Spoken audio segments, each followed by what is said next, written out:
Què faig jo per combatre la calor? Doncs obro finestres. Obro la finestra que dona al cel obert, la finestra de l'habitació gran, la de la cuina, i es genera un corrent d'aire refrescant, tot i que al mig del passadís es forma un remolí que quan passes et deixa els cabells com una coliflor.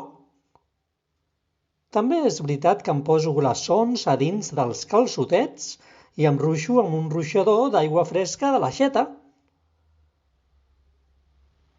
Ara bé, amb les finestres obertes t'entren bitxos, com les arnes. Malvingudes sigueu. Arnes disposades a foradar les meves samarretes de cotó. Però per combatre-les m'he comprat bossetes de lavanda. Serà un combat natura contra natura. Com jo i la calor. Un combat natura contra natura.